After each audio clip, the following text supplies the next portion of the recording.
교수님, 제가 여기 온 이유가 있습니다. 진짜 너무 고민인데요, 요즘. 어떤 고민이 그래 많습니까? 제가 부자가 될 수 있을까요?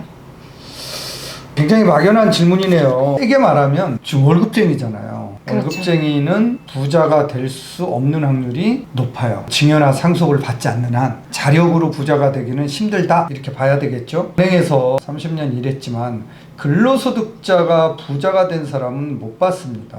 부자가 되는 사람 유형은 세 가지인데, 부자들 10사람을 이렇게 추려보면은 10사람 중에 4사람은 증여상속 받는 사람, 또 4사람은 자영업 하는 사람, 그 중에 이 봉급쟁이들 2사람이 겨우 부자가 되는 거예요. 근데 이 부자들을 확인해 봤더니 근로소득을 부동산으로, 실물자산으로 빨리 옮겨서 자본소득으로 부자가 되더라라는 거예요. 월급쟁이가 아니네요, 결국엔. 그렇죠. 근로소득으로는 왜 부자가 없을까요? 예시 한번 들어볼까요? 2024년도 12월에 우리금융에서 발표한 트렌드 보고서를 보면은 Z세대의 월 평균 총 소득을 293만 원이라고 발표했어요. 5억을 모으려면 얼마나 걸리죠? 한 달에 150만 원씩 저축한다고 하면 1년에 1,800만 원, 5년에 1억씩 모은다고 가정하면 적어도 20년에서 25년은 걸리겠죠. 엄청 오래 걸리네요. 너무 오래 걸리죠. 화폐 가치는 하락하기 때문에 25년 뒤에 5억은 지금과 다른 가치가 되어 있겠죠. 다시 질문으로 돌아가서 월급쟁이가 부자가 되려면 그럼 어떻게 해야 될까요? 근로소득을 하루빨리 실물자산으로 옮겨서 자본소득을 통해서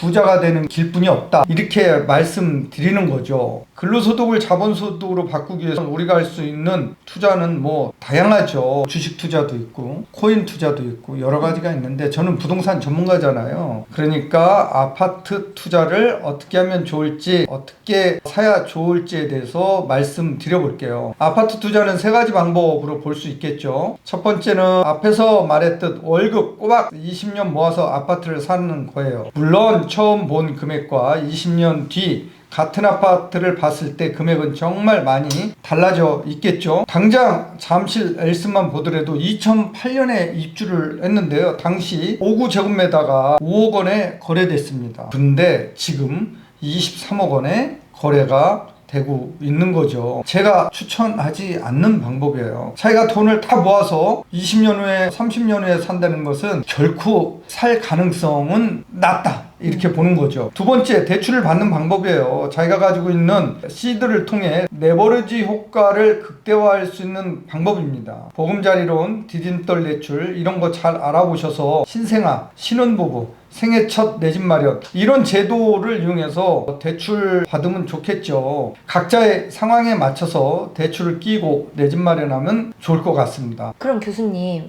대출을 껴도 괜찮다고 보셨는데 영끌 90% 해도 될까요? 됩니다. 영끌 할 수 있으면은 해야죠. 영끌을 나쁜 의미로 해석하지 말고 우리가 긍정적인 의미로 봐야 된다라는 거예요. 다만 그 90% 대출이 월 소득 범위 내에서 매달 30%를 가지고서 원리금을 상환할 수 있을 정도로만 받아라라는 거죠.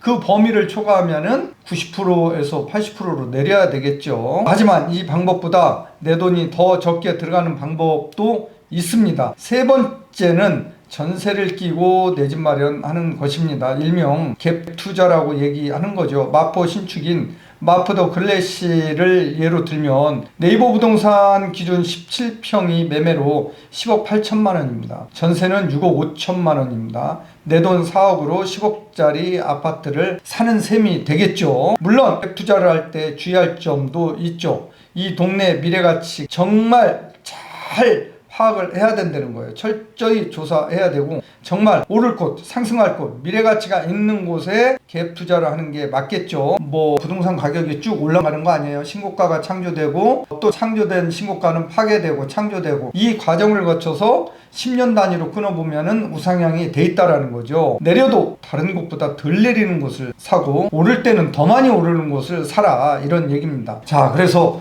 월급쟁이들이 정말로 부자가 되려면은 지금처럼 매수자 우위 시장에서 금매, 경매로 지금까지 모아놓은 근로소득을 실물자산으로 옮겨 놓는 방법, 그래서 실물자산에서 자본소득으로 부자가 되는 방법, 이 길로 갈 거냐 안 갈 거냐, 그 판단은 여러분들의 몫입니다. 저도 근로소득을 한번 자본소득으로 바꿔보도록 하겠습니다. 네, 그래야지만 빨리 부자가 될 수 있겠죠. 감사합니다. 네, 이번 영상 좋았으면은 좋아요, 구독, 알림 설정 꼭 해주세요. 감사합니다.